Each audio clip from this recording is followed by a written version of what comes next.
যাদেরকে আমি অন্তর দিয়েছি বুঝার জন্য। অন্তরটা কি জন্য আল্লাহ দিয়েছেন? অন্তর কি জন্য দিয়েছেন? বুঝার জন্য। মাশাআল্লাহ। যাদেরকে আমি অন্তর দিয়েছি বুঝার জন্য, অন্তর দিয়ে বুঝলো না। ওয়ালাহুম আয়ুনুন, যাদেরকে আমি চক্ষু দিয়েছি দেখার জন্য, চোখ দিয়ে দেখলো না। ওয়ালাহুম আযানুন লা ইয়াসমাউনা বিহা, যাদেরকে আমি কান দান করেছি শোনার জন্য, এই কান দিয়ে শ্রবণ করলো না। আল্লাহ তাআলা বলছেন উলাইকা কাল আনআম, এরা হলো চতুষ্পদ জন্তু। কি বললেন আল্লাহ?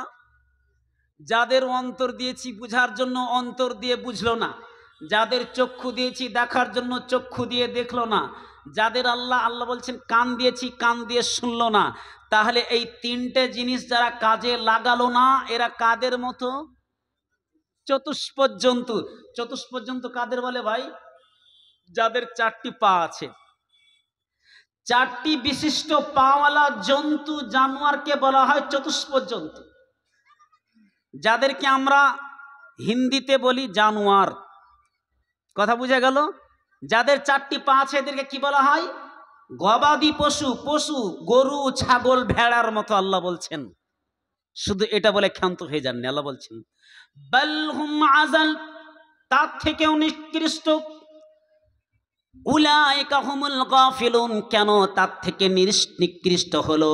এরা হলো গাফিল।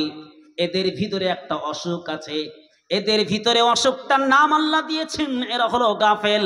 কোরআন শোনার পরেও যারা কোরআন বুঝার চেষ্টা করে না, কোরআন শুনে যারা কোরআনের উপরে আমল করে না, কোরআন হাদিসের আলোচনা শোনার পরেও যারা জীবনে বাস্তবায়িত করে না, আল্লাহ পাক রব্বুল আলামিন তিনি বলছেন এরা হলো চতুষ্পদ জন্তু। আজকে আপনি জানতে পেরেছেন মদ খাওয়া হারাম, তারপরে যদি মদ পান করেছেন তাহলে আল্লাহ তাআলা বলে দেন এরা হলো চতুষ্পদ জন্তু। নামাজ না পড়লে পারে কাফের হয়ে যায়। মান তারাকা সালাত মুতাআম্মিদান ফাকাদ কাফার, যেই ব্যক্তি জেনে শুনে নামাজকে ছেড়ে দেয়, আল্লাহ রাসূল সাল্লাল্লাহু আলাইহি সাল্লাম তিনি ঘোষণা দিয়েছেন তারা হলো কাফের। তার মানে জেনে শুনে নামাজ ছেড়ে দিলে পারে সেই ব্যক্তি কাফের হয়ে যাবে। আপনি জানার পরেও যদি কোরআন জানার পরেও যদি নামাজ না পড়েন তাহলে পারে আল্লাহ বলছেন এরা হলো চতুষ্পদ জন্তু। যতগুলো কথা আমাদের কাছে পৌঁছেছে সেই কথার ওপরে যদি আমরা আমল না করি তাহলে আমরা কাদের অন্তর্ভুক্ত হব? কাদের অন্তর্ভুক্ত হব? চতুষ্পদ জন্তুর অন্তর্ভুক্ত হব। তার মানে কি করতে হবে? আমরা কি কথাগুলো মানব না? যদি না মানি তো চতুষ্পদ জন্তু, আর যদি মানি মানুষ। কোনটা করবেন? আপনি করেন। আল্লাহ যে আমাকে আপনাকে দুনিয়াতে পাঠিয়েছেন কি জন্য পাঠিয়েছেন এটা আপনি জানেন? খাওয়া দাওয়া করো, মौज মাস্তি করো, আয়েশ আরাম করো, সন্তান জন্ম দাও, কারোবার করো, বিজনেস করো, এখানে সেখানে ঘুরে বেড়াও, এটার জন্য কি আল্লাহ পাঠিয়েছেন? কি জন্য পাঠিয়েছেন? ইয়েস, আল্লাহ রাব্বুল আলামিন ওই কথাই মহাগ্রন্থ আল কোরআনের ভিতরে আল্লাহ পাক রব্বুল আলামিন তিনি বলে দিয়েছেন ওয়া মা খালাকাতুল জিন্না ওয়াল ইনসা ইল্লা লিয়াবুদুন। মানুষ সম্প্রদায় জিন সম্প্রদায়, দুটি সম্প্রদায়কে আল্লাহ পাক রব্বুল আলামিন কিসের জন্য তৈরি করেছেন? ইবাদতের জন্য তৈরি করেছেন। আপনি যদি সর্বসময় নিজের পরিবার নিয়ে ভাবতে থাকেন, সর্বসময় যদি চাকরি বাকরি করা নিয়ে ব্যস্ত থাকেন, সর্বসময় নিজের কাজে যদি ব্যস্ত থাকেন তাহলে ইবাদত কখন করবেন? অনেক মানুষ বাহানা করতে শুরু করে দেয়, অনেক মানুষ অজুহাত দেওয়ার চেষ্টা করে, মৌলানা সাহেব টাইম পাই নাই। কেন টাইম পাও না? বয়স কত হলো? না তো 14 বছর বয়স হয়ে গিয়েছে, এখন পর্যন্ত আমি স্কুলে পড়াশোনা করি, নামাজ পড়ার সময় পাই না। অনেক মানুষ বলে মৌলানা সাহেব চাকরি বাকরি করি, নামাজ পড়ার সুযোগ পাওয়া যায় না, চাষবাস করি, নামাজ পড়ার সুযোগ পাওয়া যায় না। তার মানে যত রকমের দুনিয়ার আবিজাবি কাজ আছে সমস্ত কাজের জন্য টাইম বের করে দেয়। হতভাগা, এর থেকে হতভাগা কপাল পোড়া কে হতে পারে যে আল্লাহর জন্য 10টা মিনিট সময় বের করতে পারে না? এর থেকে কপাল পোড়া কে আছে 24 ঘন্টার মধ্যে 1টা ঘন্টা আল্লাহর জন্য বের করতে পারে না? আরে এইভাবেই তো আপনাকে গুমরাহ করে রেখেছে শয়তান। আল্লাহ বলে না আপনাকে যে 24 ঘন্টা তুমি আমার কাছে টাইম দাও, তুমি ইবাদত করো, জিকির আজগার করো। আল্লাহ বলছেন 1টি ঘন্টা আমার কাছে দে। ইনশাল্লাহ আমরা পারবো তো 1 ঘন্টা সময় দিতে? ইনশাল্লাহ। কেটা কেটা পারবেন হাত তুলেন দেখি। লিল্লাহি তাকবীর। মাশাআল্লাহ, কবুল করেন। তাহলে যারা হাত তুলেছেন এর পরেও যদি সালাত আদায় না করেছেন, মুনাফিকের খাতাতে আপনার নাম হবে, মুনাফিকের খাতাতে নাম হবে। আজকে ওয়াদা করেছেন মাহফিলে যে আমরা ইনশাল্লাহ টাইম দেব। কেন? মুনাফিকের একটি আলামত হচ্ছে মিথ্যা কথা বলা। আজকে যদি ওয়াদা খেলাফ করে দেন মুনাফিক হয়ে যাবেন। সম্মানিত দিনী ভাই, তাহলে আমি যে বিষয় নিয়ে আলোকপাত করব মনে করছিলাম, সেই বিষয়টা হচ্ছে যে আল্লাহর গজব আসে কেন। শুনতে রাজি আছেন আপনারা? আলহামদুলিল্লাহ। আচ্ছা, গজব, আপনারা একটা হয়তো কিছুদিন আগে একটা ঘটনা ঘটেছে না, দিল্লিতে ভূমিকম্প হয়েছে না? হয়েছে, অনেকেই জানেন। যারা খাস করে নিউজ পেপার দেখেন, খবর দেখেন, খবরের মাধ্যমে জানতে পেরেছেন, নিউজের মাধ্যমে জানতে পেরেছেন যে ভূমিকম্প হয়েছে। কিন্তু ভূমিকম্পটা হলো কেন? কেন ভূমিকম্প হলো? নবীজি বলছেন, হাজি উম্মাতে খাসফুন ওয়া মাসকুন ওয়া কাসফুন। আল্লাহ রাসূল বলছেন, কিয়ামতের পূর্বে জমিন ধসে যাবে, মানুষের চেহারা পরিবর্তন হয়ে যাবে, আকাশ থেকে বৃষ্টির ন্যায় আযাব বর্ষণ হবে, পাথরের মতো আযাব বর্ষণ হবে। তখন সাহাবায়ে কেরামদের মধ্যে থেকে মুসলমান একজন ব্যক্তি বললেন, মাতা যাকা ইয়া রাসূলুল্লাহ, হে আল্লাহর নবী, এটা কখন হবে? তখন আল্লাহ রাসূল উত্তর দিয়েছেন, ইজা যাহারাতিল কায়নাত ওয়াল মাআসিফ ওয়া শুরিবাতিল খামর। ইজা যাহারাতিল কায়নাত, যখন গায়িকার আবির্ভাব হবে, ওয়াল মাআসিফ, বাদ্যযন্ত্র বেড়ে যাবে, ওয়া শুরিবাতিল খামর, মাদক নিশাদ্রব্য পান করবে। 3টি জিনিস যখন হবে, আল্লাহ রাসূল বলছেন ভূমিকে ধসিয়ে দেওয়া হবে, তার মানে ভূমিকম্প হবে, জমিন প্রকম্পিত করতে শুরু করে দিবে। ইজা যাহারাতিল কায়নাত, গায়িকার যখন আবির্ভাব হবে। আপনি যদি বলেন মাওলানা সাহেব গায়িকার আবির্ভাবটা বুঝতে পারলাম নাকি, আপনার একটা 14 বছরের মেয়ে, আপনাকে আমি জানিয়ে দিচ্ছি শুনেন। আপনার 14 বছরের মেয়ে নিজে নিজে একটা 30 সেকেন্ডের 1 মিনিটের ভিডিও তৈরি করেছে, আর ওই ভিডিওটা গানের সাথে সেটিং করে পোস্ট করেছে ফেসবুকে, যেটাকে বলা হচ্ছে টিকটক, রিলস তৈরি করেছে। আর এই জিনিসগুলো আপনি দেখেছেন, আপনি হচ্ছেন দায়ুস। আপনার মেয়েকে আপনি সাপোর্ট করেছেন, সহযোগিতা করেছেন। কিভাবে সহযোগিতা করেছেন? আপনার চোখের সামনে আপনার মেয়ে, 14 বছরের মেয়েটা তার মানে নগ্ন দেহ অবস্থাতে, উলঙ্গ হয়ে আছে শরীর, কাপড় চোপড় কিছু নাই, পুরোপুরিভাবে উলঙ্গ হয়ে আছে, না কোনো সালোয়ার আছে, না কামিজ আছে, না ওড়না আছে, চাদর আছে, কিছুই নাই, আর ড্যান্স করছে। আপনি বাপ দেখে হাসছেন, আনন্দ নিচ্ছেন। কেন? আমার মেয়ে সেখান থেকে টাকা উপার্জন করছে, রিলস থেকে টাকা উপার্জন করছে। ইজা যাহারাতিল কায়নাত, যখন গায়িকার আবির্ভাব হবে। সম্মানিত দিনী ভাই, আপনাকে আমি কি দিয়ে বুঝাই? আল্লাহ রাসূল বললেন জমিনকে ধসিয়ে দেওয়া হবে। এই কারণে জমিনকে ধসিয়ে দেওয়া হবে। ইজা যাহারাতিল কায়নাত, যখন গায়িকার আবির্ভাব হবে, প্রত্যেক যুবকের কানে দেখতে পাওয়া যাবে হেডফোনে গান শুনে। অনেক যুবক, খবরদার যুবক, তোমরা সাবধান হয়ে যাও, তোমাদের অনেক ফজিলত আছে, তোমাদের দ্বারা দিয়ে আল্লাহ পাক রব্বুল আলামিন ইসলামটাকে দূরে নিয়ে যাবে। তোমরাই হচ্ছে ইসলামের ভবিষ্যৎ। তোমরা যদি ধ্বংস হয়ে যাও, নষ্ট হয়ে যাও, অকেজো হয়ে যাও, তাহলে পারে কে ইসলামটাকে রক্ষা করার চেষ্টা করবে? যুবক যদি ধ্বংস হয়ে যায়, যুবক যদি নেশার আদি হয়ে যায়, যুবক যদি গানের অভ্যস্ত হয়ে যায়, শয়তানের অনুসরণ করতে শুরু করে, তাহলে একে একে ইসলাম মিটতে শুরু করবে। তা আজকে ভূমিকম্প হয়েছে দিল্লিতে, কালকে আপনাদের এখানেও হতে পারে, যদি আমরা একই রকম ভাবে গুনাহকে সাপোর্ট করে চলি। ইনশাল্লাহ এর জন্য আমরা সংগ্রাম করব ইনশাল্লাহ। ইনশাল্লাহ কোনো মহিলাকে বেপর্দা থাকতে দিবেন না। মহিলা বেপর্দা মানে হচ্ছে আপনার ঈমানকে নষ্ট করা। মহিলা যখনই বেপর্দা থাকবে জানতে হবে আপনার ঈমান আস্তে আস্তে আস্তে আস্তে নরমাল হয়ে যাচ্ছে, ঈমানটা আস্তে আস্তে ডুবে যাচ্ছে। কেন জানেন? নবীজি বলছেন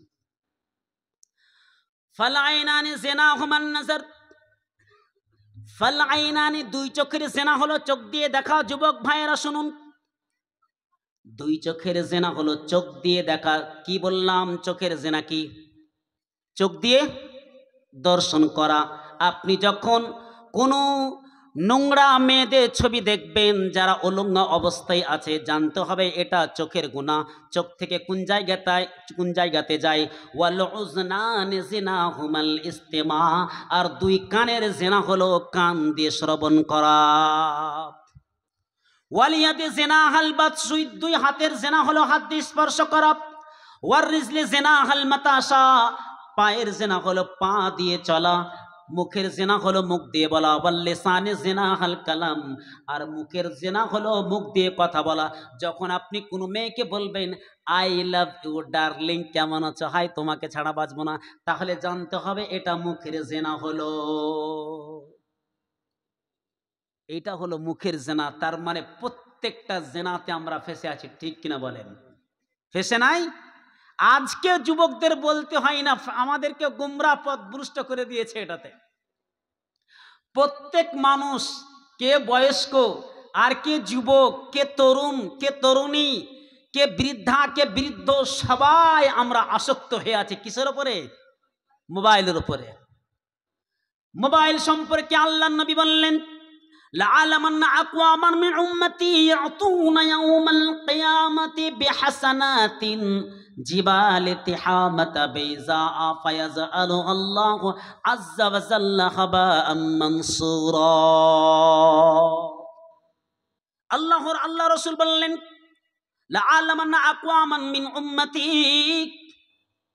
আমার উম্মতের কিছু মানুষকে আমি জানি যারা তিহামা পর্বতের সমপরিমাণ নেকি নিয়ে আসবে। নামাজ, রোজা, হজ, যাকাত, তাসবিহ, তাহলিল সব কিছু করবে, কোরআন তিলাওয়াত করবে, ভালো কাজের আদেশ করবে, মন্দ কাজের নিষেধ করবে, যত রকমের নেকির কাজ আছে সব কিছু কাজ করে আসবে। আল্লাহর নবী বললেন তারপরেও আল্লাহ তাআলা আল্লাহু আজ্জা ওয়া জাল্লা হাবাআম মানসুরা, আল্লাহ তাআলা তাদের নেকিগুলোকে ধ্বংস করে দিবেন।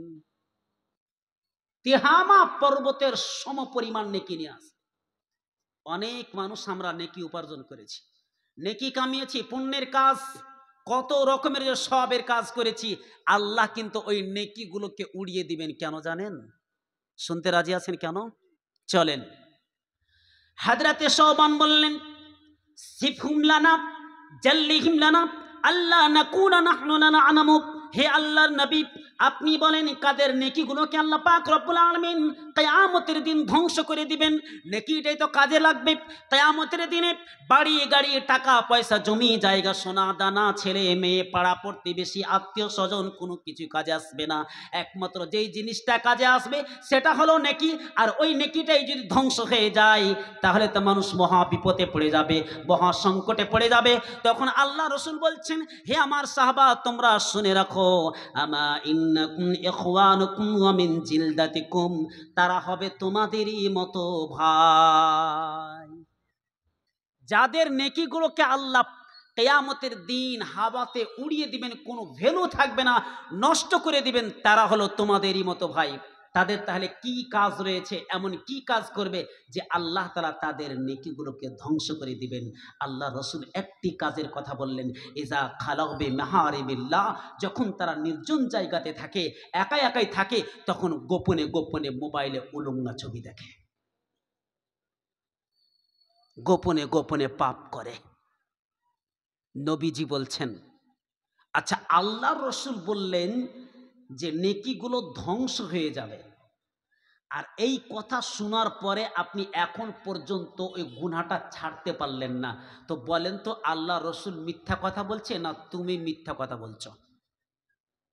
কথা বলেন। ইয়েস, আল্লাহ রসুল যে কথাটা বলেছেন এটা পূরণ হবে, কারণ আল্লাহ রসুল নিজের তরফ থেকে বানিয়ে কোনো কথা তিনি রচনা করেননি।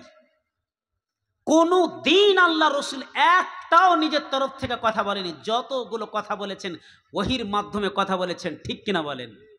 জি। ওয়ালাউ তাকাওয়ালা আলাইনা বা'দাল আকাবিল লাআখাযনা মিনহু বিল ইয়ামিন সুম্মা লাকাতা'না মিনহুল বাতিন। সূরা হাক্কার মধ্যে আল্লাহ রাব্বুল আলামিন কি বললেন? ওয়ালাউ তাকাওয়ালা আলাইনা বা'দাল আকাবিল, হে নবী আমি আল্লাহ পাক রব্বুল আলামিন তোমাকে বলছি, আদেশ দিচ্ছি, শুনে নাও। নিজের তরফ থেকে যদি তুমি একটাও কথা রচনা করেছো, তাহলে আমি আল্লাহ তোমার গর্দনটাকে, মাথাটাকে ধরবো, আর তোমার মাথার রগটাকে, শিরাটাকে আমি কেটে দিব। কেউ তোমাকে আর বাঁচাতে পারবে না। আল্লাহ সুবহানাহু ওয়া তাআলা নবীকে এরকম ভাবে ধমক দিয়েছেন, এরকম ভাবে কঠোর ভাবে তিনি ধমকি দিয়েছেন। তাহলে আল্লাহ রসুল কি নিজের তরফ থেকে কোনো কথা বলেছেন? বলে নাই। তার মানে জানতে হবে, আমরা যারা আজ থেকে এই মোবাইলে নোংরা গান, নোংরা সিনেমা, নোংরা সিরিয়াল দেখতে রয়েছি, ইনশাল্লাহ আমরা সকলেই ছাড়ার চেষ্টা করবো ইনশাল্লাহ। বর্তমানের যুগের হাওয়া বইছে উল্টো দিকে, আমি লিখতে বসে চিন্তা করি লিখব কোন দিক থেকে। রাস্তার মাঝে চলতে চলতে দেখি হাজার হাজার, রাস্তার মাঝে চলতে চলতে দেখি হাজার হাজার, পুরুষ থাকে ঘরে বসে নারী করে বাজার, পুরুষ থাকে ঘরে বসে নারী করে বাজার। ঠিক কিনা বলেন? এরকমটা হয়েছে না হয় নাই? জি। শপিং মহলে যান, মেয়েদের দেখতে পাবেন। এরাকে বলা হয় দাইয়ুস। বাড়িতে পুরুষ বসে থাকবে আর মেয়ে মার্কেট করবে, মহিলারা মার্কেটিং করবে। না তো পুরুষের দেওয়া জিনিস পছন্দ হয় না তাদের। কেমন মেয়ে আপ দেখুন, স্বামীর আনুগত্য করতে জানে না, আল্লাহ রসুলের কথা মতো চলে না। এই সমস্ত মেয়েরা কোনোদিন জান্নাতে যাবে না। নারীরা যারা এখন পর্যন্ত জালসার মাহফিলে আছেন, আপনাদেরকে হাত জোড় করে বলছি, আপনারা যদি জান্নাত পেতে চান, স্বামীদের কথাকে আপনারা মেনে চলুন, স্বামীদেরকে অনুসরণ করতে পারলে আপনাদের জান্নাত আছে। আর স্বামী যদি একটা কোনো কথা বলে দিয়েছে, আর স্বামীর মুখের উপরে যদি আপনি উত্তর দিয়েছেন, আপনি জান্নাত খানা হারিয়ে ফেলবেন। খবরদার, স্বামীরা যা বলবে সেটাই আপনারা শুনবেন। মৌলানা সাহেব একটু শুনেন, মৌলানা সাহেব আমার স্বামী, সর্বস্বামী আমাকে মারে, বিনা কারণে মারে। আপনি তাকে নসিহত করার চেষ্টা করবেন, উপদেশ দিবেন। খবরদার, মুখের উপরে তর্ক করতে যাবেন না, তর্কতে জড়াবেন না, আল্লাহর কাছে দোয়া করবেন। এই স্বামীটা হচ্ছে আপনার জান্নাতের যাওয়ার একটা মাধ্যম পথ। হ্যাঁ, ওটা আলাদা জিনিস, ওটা পরে প্রশ্ন হবে। সম্মানিত দিনী ভাই, তাহলে আমি বলছিলাম যে আল্লাহর গজব আসে কেন? তাহলে এক নম্বর আমরা নিয়ম কি এক নম্বর পয়েন্ট জানতে পেরেছি কি, যে মানুষ যখন নিশাদ্রব্য পান করবে, মেয়েরা যখন বেপর্দাতে চলবে, কিংবা গায়িকার যখন আবির্ভাব হবে, বাদ্যযন্ত্র যখন বেড়ে যাবে, তখন আল্লাহ পাক রব্বুল আলামিন আস্তে আস্তে তিনি দুনিয়াকে ধ্বংস করবেন। তার মানে ভূমিকম্প হতে শুরু করবে। ঠিক কিনা বলেন? হবে কি হবে না? হবে। জি। 2 নম্বর, আল্লাহর আযাব কেন আসে? আল্লাহর আযাব 2 নম্বর কারণ হলো নিজের আসল কাজকে ভুলে যাওয়া। উম্মতে মুহাম্মাদি যদি আসল তার কর্মটা ভুলে যায়, আসল উদ্দেশ্য ভুলে যায়, আসল মাকসাদ ভুলে যায়, আসল টার্গেট যদি ভুলে যায়, তাহলে আল্লাহ পাক রব্বুল আলামিনের তরফ থেকে আযাব আসবে। দলিল দেখুন, আল্লাহ তাআলা বলছেন, ওয়ালতাকুম মিনকুম উম্মাতুন ইয়াদউনা ইলাল খায়রি ওয়া ইয়া'মুরুনা বিল মা'রুফ ওয়া ইয়ানহাউনা আনিল মুনকার ওয়া উলাইকা হুমুল মুফলিহুন। আল্লাহু আকবার। আল্লাহ রাব্বুল আলামিন বললেন, ওয়ালতাকুম উম্মাতুন ইয়াদউনা ইলাল খায়র, তোমাদের মধ্যে এমন একটি জামাত হওয়া দরকার, তোমাদের মধ্যে এমন একটা টিম হওয়া দরকার আছে, এমন একটি দল হওয়া দরকার যারা ভালো কাজের আদেশ করবে, মন্দ কাজ থেকে কল্যাণের দিকে আহ্বান করবে, ভালো কাজের আদেশ করবে, মন্দ কাজ থেকে বাধা প্রদান করবে। ওয়া উলাইকা হুমুল মুফলিহুন, এবং এরাই হবে কামিয়াব লাভবান। আসল কাজ আমরা ভুলে গেছি। তো আল্লাহ তিনি বলে দিলেন, এখানে কি বললেন যে আসল কাজ যদি তোমরা ভুলে যাও, তোমাদের আসল কাজ কি? তাহলে প্রত্যেকটা মানুষ বলেন তো আমাদের আসল উদ্দেশ্য কি? ভালো কাজের আদেশ আর নোংরা কাজের, অসৎ কাজের নিষেধ, বাধা প্রদান করা। কয়টা লোক আপনার ওই যে বেপরদাহে নারীটা চলছে আপনি মানা করেছেন? কয়টা লোক বলেছেন যারা রাস্তাঘাটে মদ পান করছে তাদেরকে এই কথা? কয়টা লোক বলেছেন যে মদ পান করিয়েন না? কয়টা লোক বলেছেন যে দোকানে টিভি চালা বন্ধ করে দেন, টিভি চালায়েন না? কই করেছেন কোনোদিন? কয়টা লোক আপনারা 8 বছরের সন্তানটাকে বলেছেন যে নামাজ পড়তে যা, না হলে তোমার ঠ্যাং হাত ভেঙে দেবো? কয়টা লোক বলেছেন? বলে নাই। তার মানে এই জিনিসটা আমাদের কাছ থেকে উঠে গেছে। আল্লাহর আযাব আসবে কিনা বলুন? আসবে না? আসবে না? আসবেই। আসল উদ্দেশ্য ভুলে গেছে। আল্লাহ বললেন তোমরা তখনই অতি উত্তম উম্মত হবে যখন তোমরা ভালো কাজের আদেশ আর নোংরা কাজের নিষেধ করবে। আর এই জিনিসটা আমাদের মধ্যে হয় না। কি বলি, মৌলানা সাহেব ছাড়েন তো, ওর ছেলেও যা করছে করুক, আমার কোনো দেখা নেই, আমার কোনো যায় আসে না, এই কথা আমরা বলি। ও যদি খারাপ কাজ করে তো আমি কি করব? না, একটা মেয়ে বেপর্দা যদি চলে তাকে বলবেন পর্দা করো। তোমার দ্বারা দিয়ে হাজার মেয়ের, হাজার ছেলের, হাজার যুবকের ঈমান নষ্ট হয়ে যেতে পারে। তোমাকে দেখবে, তার মধ্যে একটা অনুভূতি আসবে, তার মধ্যে একটা ফিলিং আসবে, একটা অনুভূতি আসবে। 2 নম্বর আয়াতে আল্লাহ রাব্বুল আলামিন তিনি বললেন, কুনতুম খায়রা উম্মাতিন উখরিজাত লিন-নাসি তা'মুরুনা বিল মা'রুফি ওয়া তানহাউনা আনিল মুনকার ওয়া তু'মিনুনা বিল্লাহ। আল্লাহ রাব্বুল আলামিন এই জায়গাতে বললেন কুনতুম খায়রা উম্মাতিন উখরিজাত লিন-নাস, তোমরা হচ্ছ সর্বশ্রেষ্ঠ জাতি, তোমরা হচ্ছ সর্বশ্রেষ্ঠ উম্মত। তোমাদেরকে মানুষের জন্য বের করা হয়েছে। তাহলে আল্লাহ পাক রব্বুল আলামিন মানুষের জন্য বের করেছেন কিসের জন্য? কল্যাণের জন্য। ভালো কাজের আদেশ করবে, নোংরা কাজ থেকে বাধা প্রদান করবে। ওয়া তুমিনুনা বিল্লাহ, এবং তোমরা আল্লাহ পাক রব্বুল আলামিনের উপরে ঈমান নিয়ে আসবে। আমরা যদি এই কাজ না করি, ভালো কাজের আদেশ আর মন্দ কাজের যদি নিষেধ না করেছি, এদিকে গভীর মনোযোগ, তাহলে পরে কি অবস্থা হবে জানেন? আল্লাহ রাসূল বলছেন, ওয়াল্লাযী নাফসি মুহাম্মাদিন বিয়াদি লাতা'মুরুন্না বিল মা'রুফি ওয়া লা তানহাউন্না আনিল মুনকার ওয়া লা ইউশিকান্নাল্লাহু আন ইয়াব'আসা আলাইকুম আযাবান মিনহু সুম্মা তাদউনাহু ফালা ইস্তাজাবা লাকুম। তিরমিজির বর্ণনা। আল্লাহ রাসূল সাল্লাল্লাহু আলাইহি সাল্লাম তিনি বলছেন, হযরত হুযায়ফা রাদিয়াল্লাহু তাআলা আনহু হাদিসটি বর্ণনা করছেন, ওয়াল্লাযী নাফসি মুহাম্মাদিন বিয়াদি, ওই সত্তার কসম যার হাতে আমার প্রাণ রয়েছে। আল্লাহ রাসূল বলছেন ওই সত্তার কসম যার হাতে আমার প্রাণ রয়েছে। আল্লাহ রাসূল এখানে কসম খাওয়ার কি প্রয়োজন ছিল? নবীজি, আমাদের নবীজি এখানে কসম খাওয়ার কি প্রয়োজন ছিল? তারপরেও তিনি কসম খাচ্ছেন। কি বলছেন? ওয়াল্লাযী নাফসি মুহাম্মাদিন বিয়াদি, ওই সত্তার কসম যার হাতে আমার প্রাণ রয়েছে।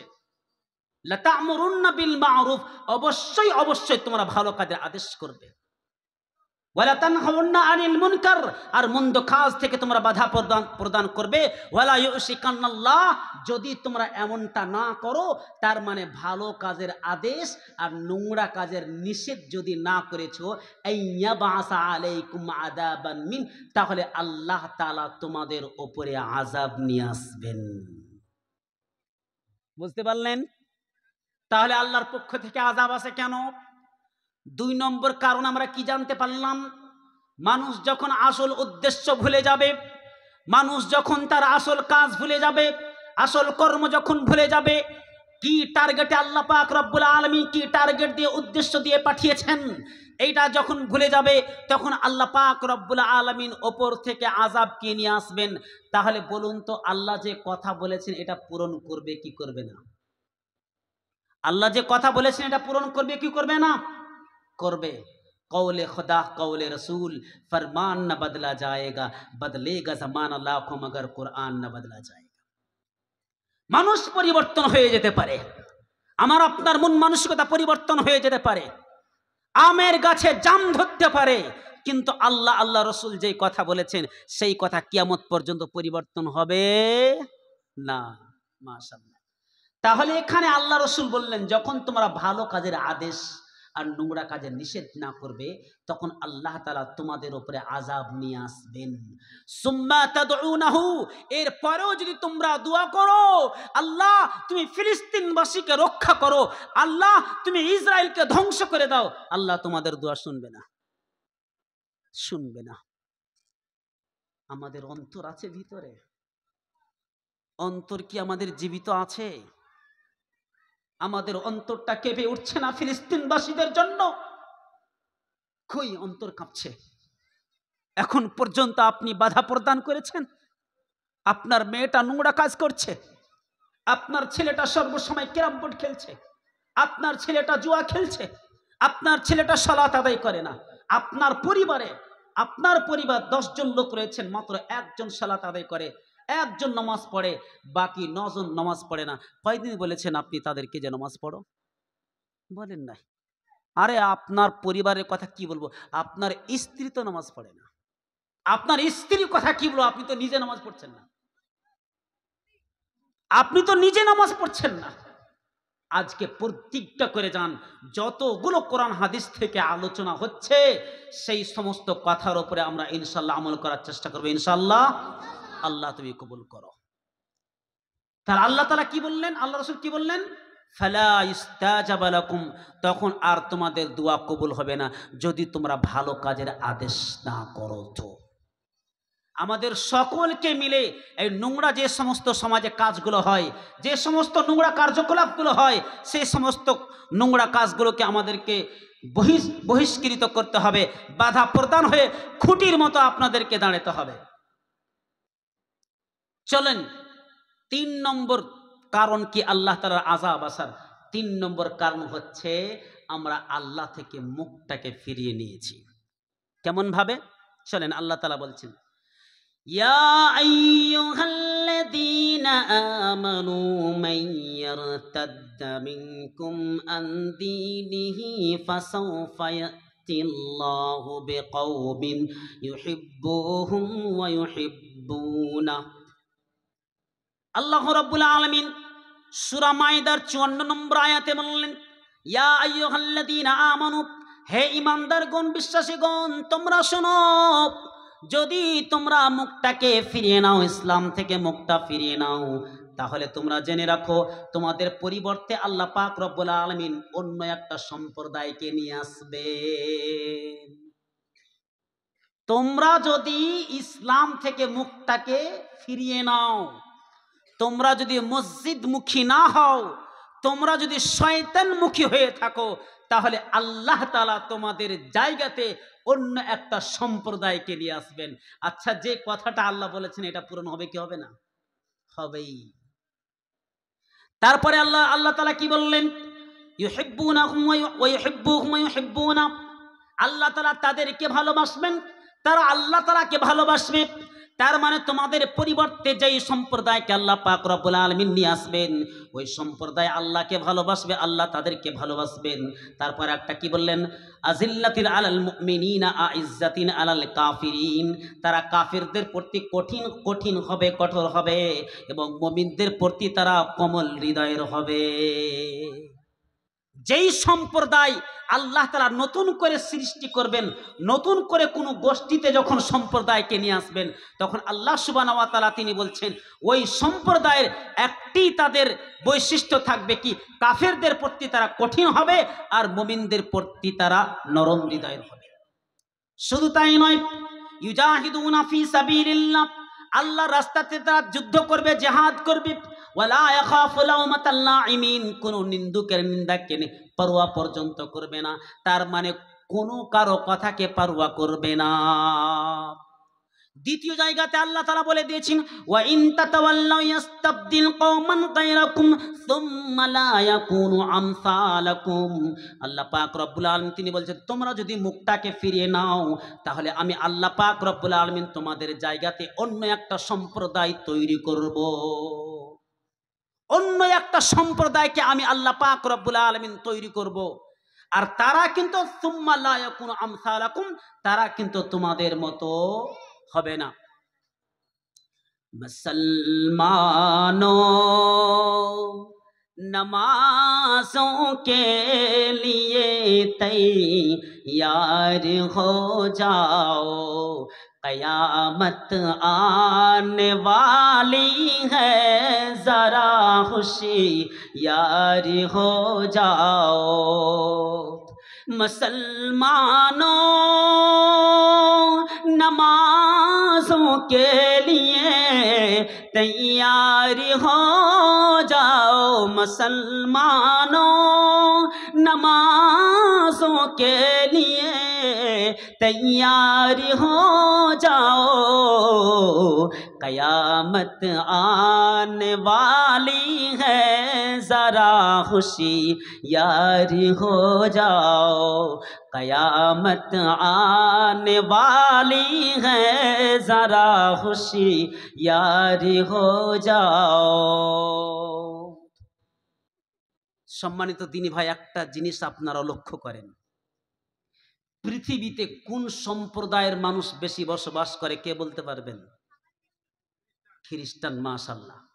পৃথিবীতে সব থেকে যে সম্প্রদায়ের মানুষ বেশি বসবাস করে সেটা হচ্ছে খ্রিস্টান সম্প্রদায়। প্রায় মোটামুটি 240 কোটির আবাদি আছে। তাহলে দ্বিতীয় পজিশনে কে আছে? মুসলিম সম্প্রদায়, 180 কোটি কিংবা 200 কোটির কাছাকাছি। 3 নম্বরে কে আছে? হিন্দু ধর্মের মানুষ, সনাতন ধর্মের মানুষ, হিন্দুরা, তাদের 120 কোটি আবাদি আছে। ধর্ম নিরপেক্ষ যারা নাস্তিক তাদের সংখ্যা হচ্ছে 120 কোটি। ইহুদি 1 থেকে 2 কোটি মাত্র ইহুদি বসবাস করে গোটা পৃথিবীতে, জানেন? 1 থেকে 200 কোটি পৃথিবীতে ইহুদি বসবাস করে, আর 1 থেকে 2 কোটি ইহুদি গোটা পৃথিবীর মানুষকে গোলামি করে রেখেছে। চিন্তা করেন, 240 কোটি সম্প্রদায়, 240 কোটি মানুষ যারা খ্রিস্টান ধর্মের মানুষ আছে, ইহুদিদের কাছে তারা গোলামি করছে। মুসলমান 200 কোটি রয়েছে, ইহুদির গোলামি করছে, দাসত্ব করছে। হিন্দুরা ইহুদিদের দাসত্ব করছে। তার মানে বুঝতে হবে 700 কোটি মানুষ, তার থেকে বেশি গোটা পৃথিবীর মানুষ ইহুদির কাছে গোলামি করছে। ইহুদিরা তাদের নলেজ, তাদের শিক্ষা, তাদের বিবেক বুদ্ধি দিয়ে গোটা পৃথিবীকে গোলামি করে রেখেছে। মুসলিম কেন ঝুঁকে গেল তাদের সামনে? মুসলিমের তো সাফট আল্লাহ তাআলা আলাদাভাবে দিবেন। আল্লাহ তাআলা তো এদেরকে খায়রে উম্মত তৈরি করেছেন, এরাই হলো সর্বশ্রেষ্ঠ জাতি। কেন? আজকে দেখুন আপনাদের এই